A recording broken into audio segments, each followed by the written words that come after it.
السلام عليكم. طيب، في فكرة النهارده إن شاء الله هنتكلم عن حاجة مهمة أوي. بعد ما اتكلمنا عن فكرة الطول والعرض، النهارده عايزين نتكلم عن إيه اللي هيحصل لو المحتوى بتاعنا أكبر من حجم العنصر اللي إحنا هنشتغل معاه. علشان أوضح الفكرة بتاعتي بشكل كويس، هنا أنا عملت مثال، لكن المثال ده أنا محتاج إن الديفات دي أديلها هايت قليل، يعني أديلها طول قليل بحيث إن يظهر معانا الفكرة. فهاجي هنا في الهايت وأديله 20، وتعالوا نشوف ايه اللي هيحصل. زي ما انتم شايفين هنا البوكس حجمه كويس بالنسبه لحجم المحتوى اللي فيه، لكن ايه اللي هيحصل لو البوكس يعني بقى صغير قوي لدرجه ان هو ما بقاش مناسب للمحتوى؟ هنعمل ريلود ونشوف. زي ما انتم شايفين، اول سيناريو عندنا ان النص ده طويل فخرج بشكل طبيعي، مفيش مشكله، يعني هذا النص طويل جدا لدرجه انه سيتجاوز حدود الصندوق، المحتوى هيخرج بشكل طبيعي، مفيش مشكله. احنا هنا بنتكلم عن ايه؟ عن الحاجه اللي بتخرج بره المحتوى بتاعنا. احنا هنا بنتكلم عن الفكره بشكل عام، وبعد كده هنشرحها بشكل كويس ان شاء الله. علشان نوضح الفكره بشكل احسن، ممكن ان احنا نستخدم اسلوب الرسم ده. زي ما انتم شايفين انا هنا عندي 3 سيناريوهات. سيناريو منهم ان هو خرج، مفيش مشكله، يعني المحتوى نفسه كسر حدود البوكس بتاعه. وسيناريو تاني ان هو اختفى، يعني قلنا له لو حاجه خرجت بره حدود الويتس والهايت اللي انت واخدهم اخفيه. وسيناريو تالت ان هو حصل سكرول. زي ما انتم شايفين هنا انت تقدر تعمل هنا سكرول وتقدر تكمل الكلام عادي. وهنا الاوتو برضو عمل زي سكرول. خلينا نشوف نموذج على الكلام ده بشكل عملي. احنا هنا اتكلمنا عن الفكره بشكل عام، لكن خلونا نتكلم عنها او نطبق عليها بشكل عملي. لو رحنا هنا، انا عملت صفحه سي اس اس فاضيه. هاجي هنا واعمل ديف وهديله كلاس اسمه بوكس.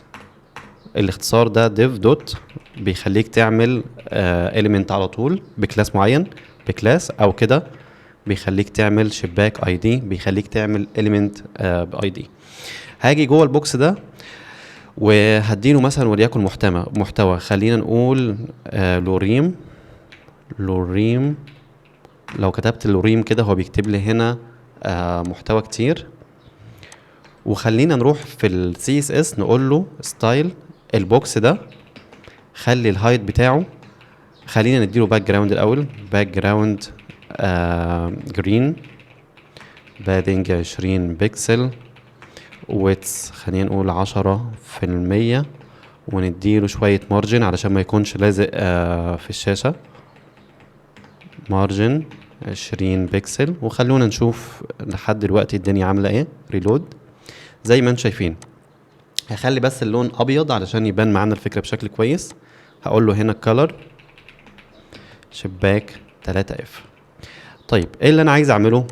اللي انا عايز اعمله ان انا اخلي المحتوى يخرج بره البوكس بتاعنا بحيث ان هو يضربه، فيبقى بالنسبه له اوفر فلو براه. حصل ان هو خرج براه، او ان البوكس بتاعنا ما بقاش ملائم او مناسب لحجم المحتوى اللي عندنا. السيناريوهات دي احنا بنتعرض لها زي ما اتكلمنا قبل كده، ان احنا بناخد سيناريوهات مختلفه، وبناء على الوضع اللي انت فيه بتقرر او بتحدد انت هتستخدم ايه بالظبط. هنا هاجي هقول له هديله هايت، هقول له ماكس هايت او هايت، هقول له مثلا خلينا نقول 20 بكسل، وتعالوا نشوف ايه اللي هيحصل. ريلود. زي ما انتم شايفين طبعا الكلام هنا علشان ابيض فهو ما ظهرش بشكل كويس، فاحنا ممكن نغيره هنا. يعني هنا بلاش نخليه ابيض، ممكن نخليه نوع من انواع الاحمر بالشكل ده. ريلود. زي ما انتم شايفين المحتوى خرج بره البوكس بتاعنا. طيب في الحاله دي ازاي نتعامل معاه؟ وده بيحصل، يعني هتلاقوا في المدونات ان في بوكس معين واخد حجم. الحجم ده هو التدوينه بتاعته، علشان تقرا اللي تحتيه بتعمل سكرول، بتيجي عند البوكس ده تعمل سكرول. احيانا بيكون في اعلان او حاجه برضو، تلاقي ان هو مثلا برضو بتعمل سكرول علشان تشوف الاعلان كله. عندنا اكتر من سيناريو.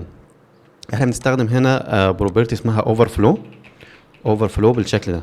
عندنا حل منهم من الحلول اللي احنا اتكلمنا عنها. فلو رحنا هنا هتلاقي ان احنا عندنا حاجه اسمها اوفر فلو فيزيبل، دي القيمه الافتراضيه، انت مش محتاج ان انت تكتبها، يعني هو بشكل افتراضي المحتوى ظاهر انت ما خفتهوش.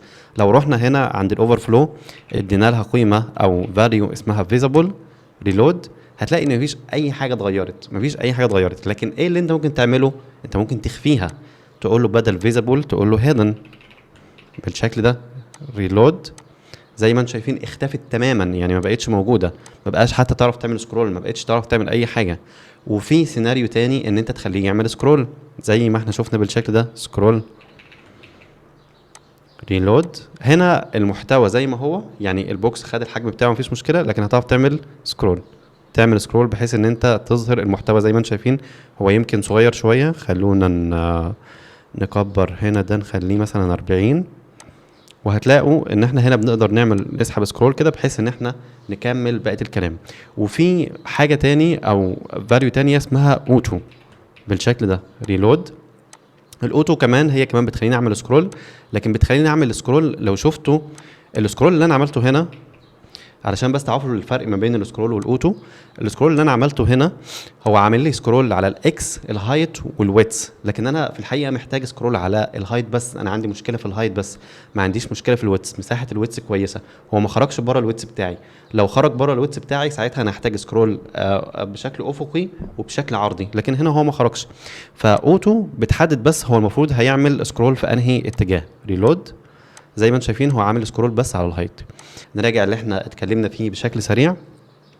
الفكره اللي احنا بنتكلم عنها هي فكره ان احنا لو عندنا نص او محتوى خرج بره البوكس بتاعنا، بيكون عندنا اكتر من سيناريو علشان نقدر ان احنا نتعامل معاه. سيناريو منهم ان انا اخليه فيزيبل، ده الافتراضي ان هو يكون ظاهر لكنه بيخرج بره البوكس بتاعه. سيناريو تاني ان انا اخفيه خالص، اخليه مش ظاهر، اخفيه ما يبانش خالص. سيناريو اخر ان انا اعمل له سكرول، السكرول ده بيعمل سكرول على الاكس والواي، على الهايت والويتس.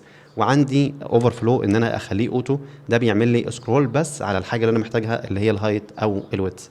اشوفكم يا رب الفيديو الاول او الفكره تكون واضحه، واشوفكم في الفيديو الجاي ان شاء الله.